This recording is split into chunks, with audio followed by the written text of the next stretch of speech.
Good day, everybody. Today is Monday, July 15th. So we're going to read Proverbs 15, King James Version. Before we do that, though, the book of Micah. And ironically, I play with a lot of Micah. Micah is the pigments, the colored pigments, the shimmery ones and whatnot. Well, some of them, because you got different Micahs, but yeah. Mine's, I like the shimmery. But look, the book of Micah, chapter 2, right? Israel's sin is condemned. Israel's sins are condemned. Yeah, I just want to leave you guys, we want to leave you guys with some interesting things to think about in addition to the readings of the Proverbs of the day. So let's see what Micah 2 says in reference to Israel's sins are condemned. Woe to them that devise iniquity and work evil upon their beds. When the morning is light, they practice it because it is in their power of their hand. And they covet fields and take them by violence, and houses and take them away. So they oppress a man and his house, even a man and his heritage. Sounds real familiar. Oh, gosh.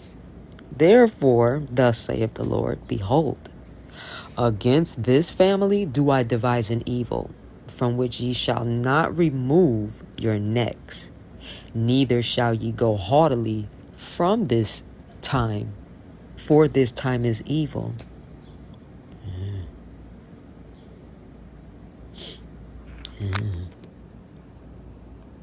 In that day shall one take up a parable against you, and lament with a doleful lamentation, and say, we be utterly spoiled. He hath changed the portion of my people. How hath he removed it from me? Turning away, he hath divided our fields. Therefore, thou shalt have none that shall cast a cord by lot in the congregation of the Lord. Prophesy ye not, say them to them that prophesy. They shall not prophesy to them, that they shall not take shame. Oh, that thou art named the house of Jacob, and the spirit of the Lord straightened. Are these his doings? Do not my words do good to him that walketh uprightly? Even of late my people is risen up as an enemy. You pull off the robe with the garment from them that pass by securely, as men averse from war. The women of my people ye have cast out from their pleasant houses. From their children ye have taken away my glory forever. Arise ye and depart, for this is not your rest, because it is polluted. It shall destroy you, even with a sore destruction. If a man walketh in the spirit, and falsehood do lie, saying, I will prophesy unto thee of wine and of strong drink, he shall even be the prophet of this people. I will surely assemble, O Jacob, all of thee. I will surely gather the remnant of Israel. I will put them together as the sheep of Bozrah, as the flock in the midst of their fold. They shall make great noise by reason of the multitude of men. The breaker is come up from them. They have broken up, and have passed through the gate, and are gone out by it. And their king shall pass before them, and the Lord on the head of them. Now we're in chapter 3. I'm going to stop at verse 4 because that is where I stopped at. And I said, Hear, I pray you, O heads of Jacob, and ye princes of the house of Israel, is it not for you to know judgment, who hate the good and love the evil, who pluck off their skin from off them and their flesh from off their bones, who also eat the flesh of my people and flay their skin from off them, and they break their bones and chop them in pieces as for the pot, and as for flesh within the cauldron. Then shall they cry unto the Lord, but he will not hear them. He will even hide his faces from them at that time, as they have behaved themselves ill in their doings.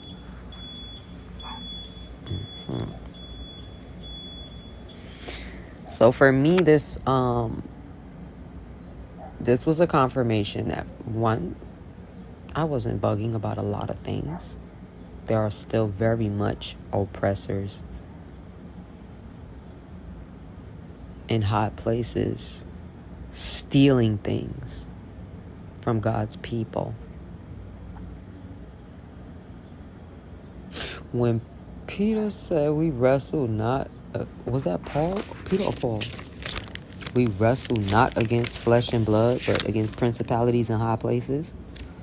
I need y'all to truly understand that's not a game. Like, whoa, that's not a game. Yes, Ephesians. But who wrote Ephesians?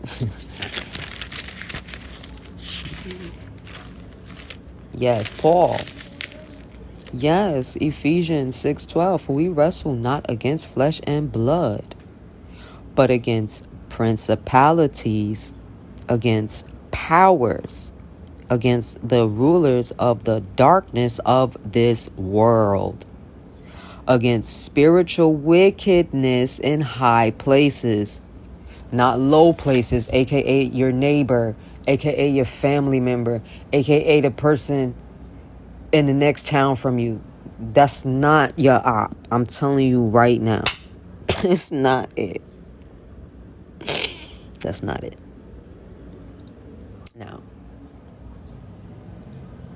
understand that this is a spiritual war. And until everybody understands that and gets spiritually on one accord to where they start embracing God and deciding to work with him on his team to get the things he has for us, rightfully and respectfully, right? You are going to have to humble yourself. Turn from your wicked ways and team up with him. See, I think because the problem is like when to do things the righteous way, it does, seem to take a little longer. But I promise you it's worth it versus, you know what I mean? Yeah, indeed. Indeed. Y'all. I don't know if y'all can hear it, but they active right now. I ain't even finna trip on that. I got some magnetic bookmarks that I'm trying to make, y'all. So let me see how this go real quick. Because them bookmarks is needed like yesterday. Magnetic ones? Yeah, they're needed like yesterday. Oof, is this nakedness I'm looking at? Oh, that's a faint mist of yellow. Oh dear, I thought that was nakedness. Welp. Go over it with the glitter yellow. Okay, Proverbs 15. Wise ways to live. I didn't even say what Proverbs 14 was yesterday. That was actually wise people live righteously. Even though yesterday is gone and whatnot. But yes, today we are looking at wise ways to live. So let's get into it. A soft answer turneth away wrath, but grievous words stir up anger.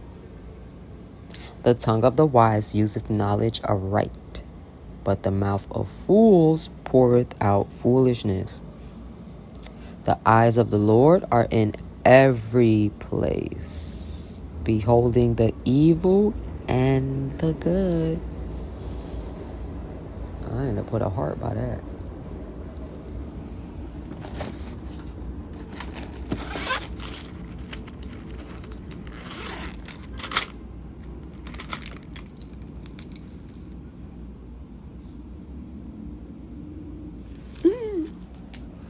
A wholesome tongue is a tree of life, but perverseness therein is a breach in the spirit. I apologize if anybody heard that. My little belly. A fool despiseth his father's instruction, but he that regardeth reproof is prudent. In the house of the righteous is much treasure, but in the revenues of the wicked is trouble. The lips of the wise disperse knowledge, but the heart of the foolish doeth not so.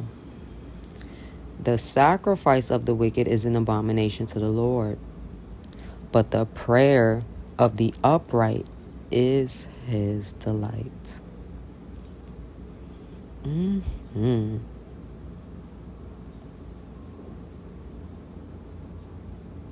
think I understand that a little bit more deeper now. Yeah. Because you could have a wicked heart and be given the biggest financial contribution. That's disgrace to the Lord. That's an abomination to him. Because he know your heart is wicked. But to have a righteous heart and to just simply have a prayer to offer up to him, that is a delight for him. So can you imagine? So if you're not financially where you want to be, but your heart is upright, pray. Because as we see, that is a delight to the Lord. So don't let you not being where you want to be financially or even physically or, because sometimes we make our own plans for our lives. And if they're not in line with God's, so they're not going to pan out how we think. And sometimes we may think we know what's best for us, but God knows what's best for us, for real.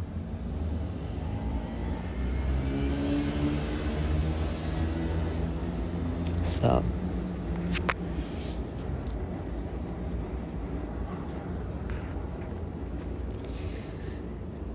yeah. That is definitely something to keep in mind, meditate on, and think about throughout the entire day. Indeed. The way of the wicked is an abomination unto the Lord, but he loveth him that followeth after righteousness. That's another one right there, banger. Because, a person can operate in wickedness day and night and think they pleasing the Lord, but to him, that's an abomination. And if you're not following after righteousness, to him, you're an abomination. So, good luck with that. Correction is grievous unto him that forsaketh the way, and he that hateth reproof shall die. I'm just reading the word, y'all. Don't get mad at me. Hell and destruction are before the Lord. How much more than the hearts of the children of men?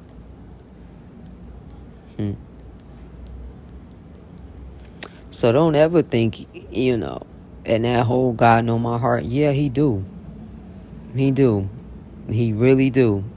That's exactly why.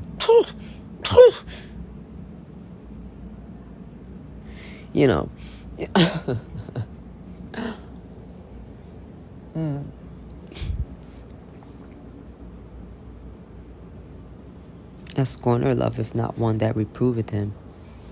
Neither will he go unto the wise. Right. Because he don't want to hear that. Nobody operating in foolishness and wickedness wants to hear somebody telling them that they're operating in foolishness and wickedness.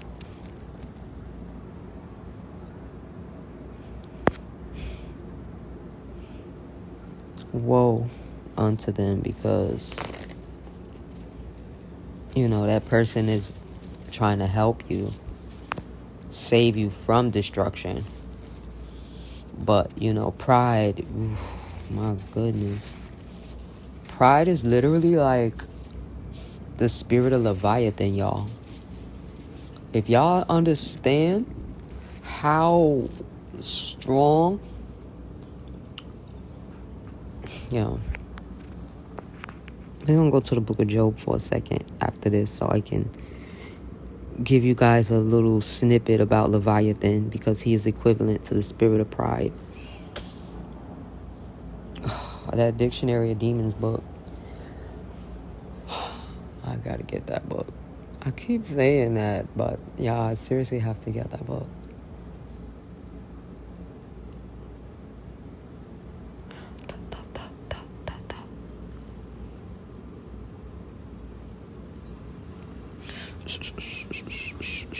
"13.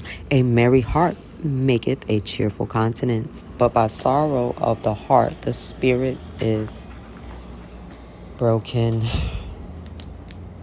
Oh my goodness, I thank God I've been released from that. Because literally, you can be put in a predicament where you can desire something or someone so much, right? And then, be told, yeah, I got you, or, yeah, I'm here forever. And then a sorrowful event takes place. You understand? These things are designed to break the spirit. And when your spirit is broken,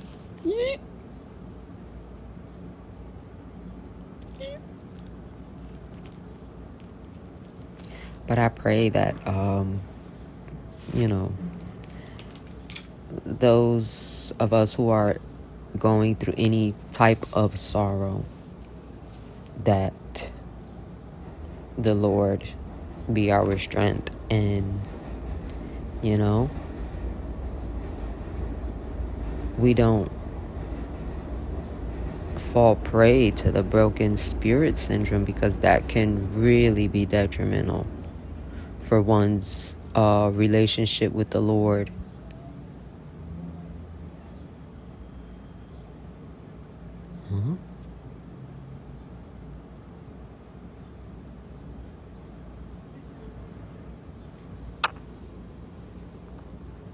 The heart of him that hath understanding seeketh knowledge, but the mouth of fools feedeth on foolishness. All the days of the afflicted are evil, but he that is of a merry heart hath a continual feast. Better is little with the fear of the Lord than great treasure and trouble therewith. Better is a dinner of herbs where love is than a stalled ox and hatred therewith. I kid you not, because that one Nigerian movie, which one was that? The Wicked Room. Hi. That movie lives in my life rent-free permanently, and I welcome it as a reminder that, because with Samson, that was the young man in the movie, God was blessing him, and his uncle, jealous of it, but smiling in the man's face, acting like he's happy for him, proud of him, all that. Yo, your man Samson went to a voodoo priest guy that was his friend, trying to come up with this. Well, he did actually came up with something from the voodoo priest that he was supposed to put in Samson's food to take him out. And Samson ate the food because he made Samson's favorite stuff, like, chicken and rice, stuff Samson liked. Samson ate the chicken and rice. Stomach was balling up like a piece of paper. He like, yeah. Went to the hospital by the grace of God, because it wasn't his time. So when he came walking back, the uncle is furious because he's like, but he got to play it cool. So he's like, oh, are you out of the hospital? Like, yo. So just know that whole movie is a perfect correlation for this one. Actually, for these two verses, 16 and 17.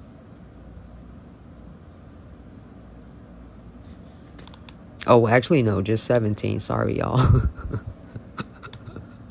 17. Better is a dinner of herbs where love is than a stalled ox and hatred therewith.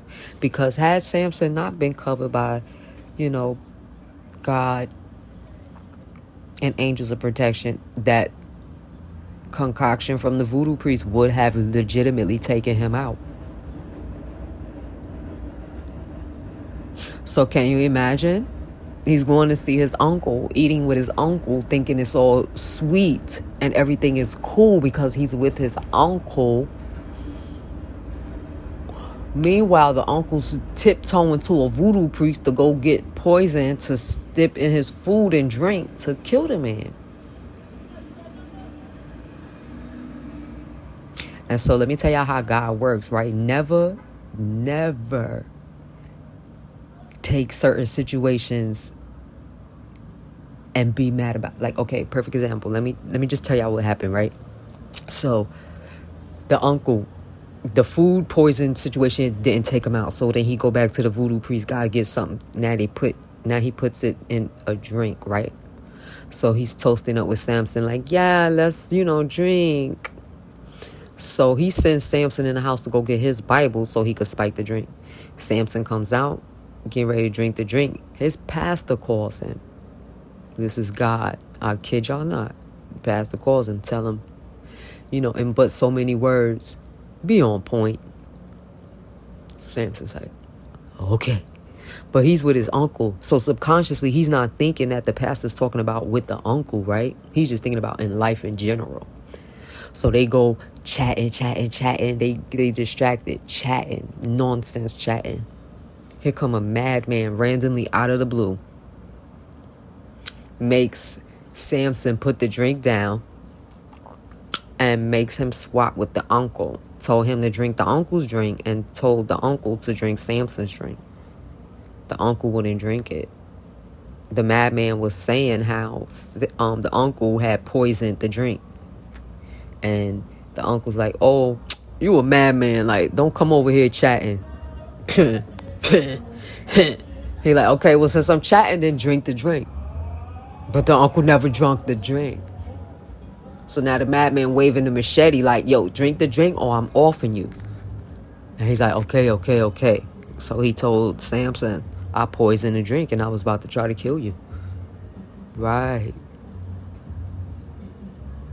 So if you're out with somebody who you trust and they offer you a drink and the drink spill coincidentally, please don't be mad. Don't be mad. Because I kid you not, that could be your very life being saved from a drink that was spiked to take you out of here.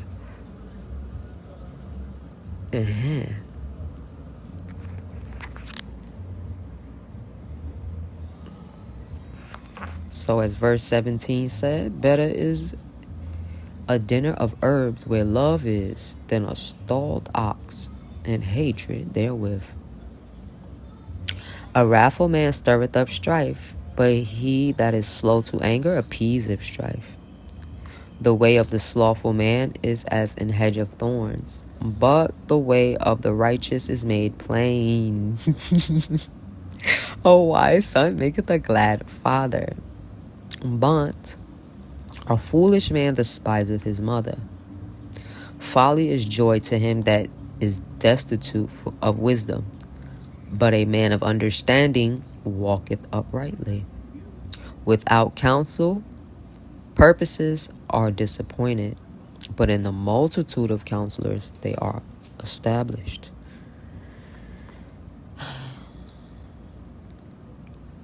A man hath joy by the answer of his mouth, and a word spoken in due season, how good is it? The way of life is above to the wise, that he may depart from hell beneath. The Lord will destroy the house of the proud, but he will establish the border of the widow. The thoughts of the wicked are an abomination to the Lord, but the words of the pure are pleasant words.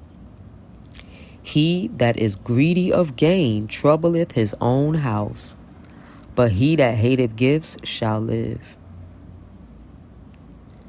Them people who be accepting bribes, them people who like to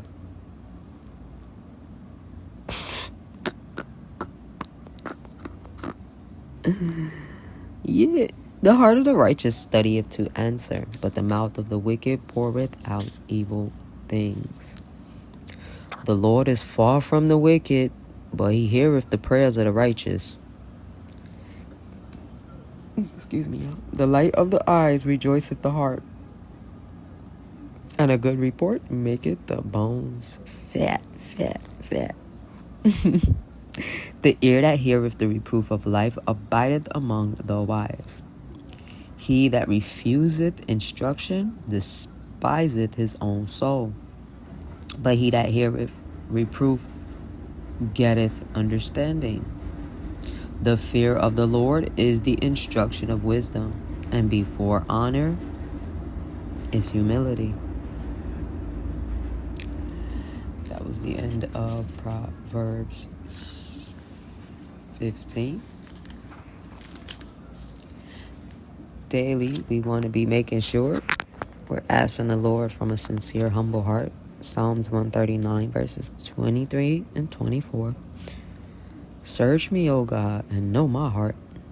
Try me.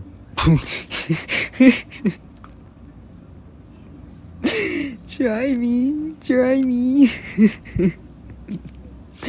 And know my thoughts.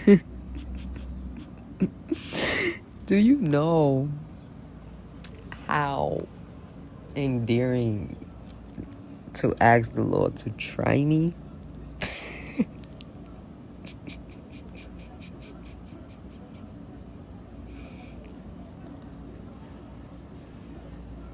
The irony, oh my gosh. Because the human nature is, you don't want somebody to try you. You know what I'm saying? That the human nature automatically reverts to don't try me, because that's equivalent to don't play with me. I'm not playing with you. You know, so many things. So, David.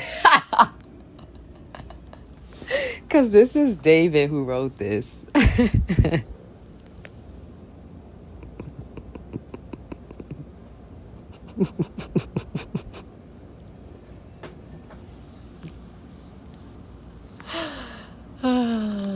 Try me and know my thoughts, and see if there be any wicked way in me, and lead me in the way everlasting.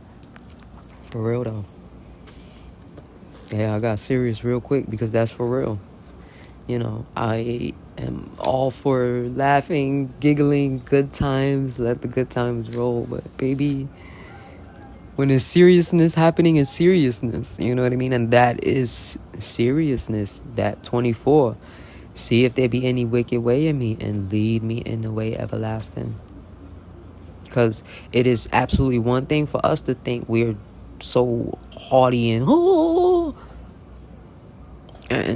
you know, for God to be like, what? Please. And you think you coming up here with me? You know what I mean? And no.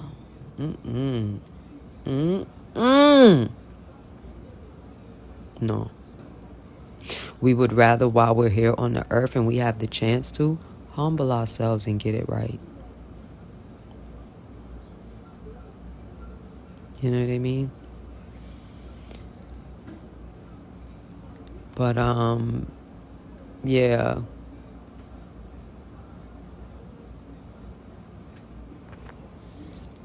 Also, we want to be making sure we're working on fruits of the Spirit. Making sure we got them, we growing them. Why? Because why not? No, I'll tell you why in a second.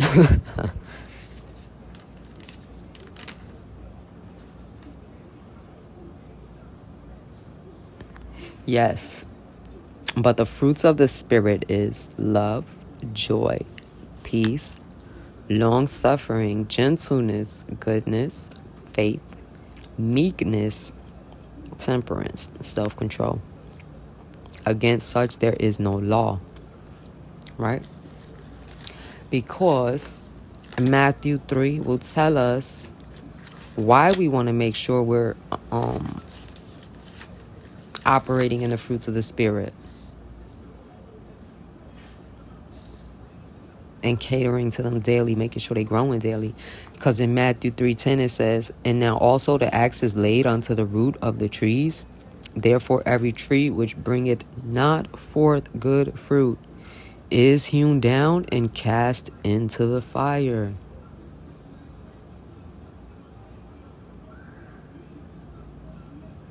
And let God be your fruit inspector. Don't you be the fruit inspector, because it's easy for us to look at our own fruit bruised up and dusty and then be like, oh, no, this good.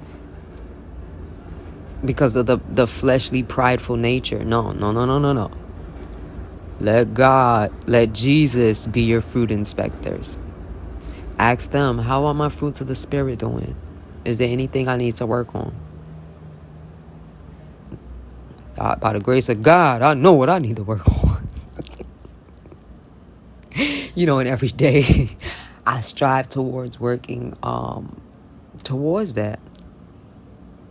As I'm praying that you all are as well. Because, listen, y'all,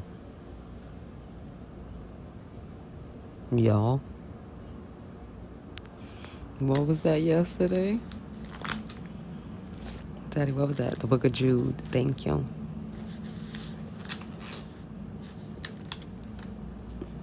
No, Ecclesiastics. I'm bugging. That was Ecclesiastics. Yep, because Ecclesiastics is after Proverbs. So Ecclesiastics has a little brief message for us. In chapter 12, verses 13 and 14. Let us hear the conclusion of the whole matter. Fear God and keep his commandments, for this is the whole duty of man. For God shall bring every work into judgment with every secret thing, whether it be good or whether it be evil. So maybe keep all of these things in mind throughout the day.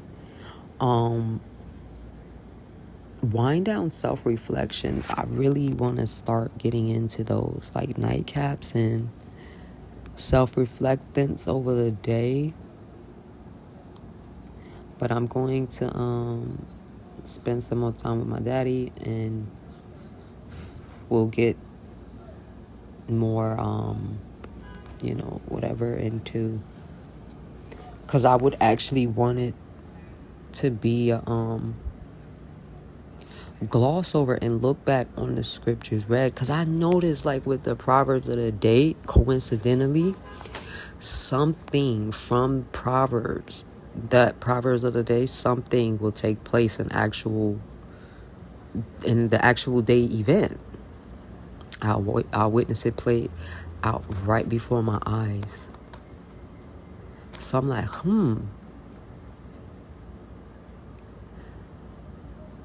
yeah, so I don't know. Thinking about sharing that with you guys. But I'm getting ready to get up out of here. We love you guys. Please behave. Every day we want to strive to be better than we were the day before. Only person we want to compete with is the person we were yesterday. And the most important person we want to focus on pleasing is the Lord. All right? We love you guys. Enjoy this beautiful day. Give thanks. Try to get some praise and worship in. If not with actual music, even if it's just in your heart, you know? Trust me, God still hears those and He appreciates them. But we love you guys. Later.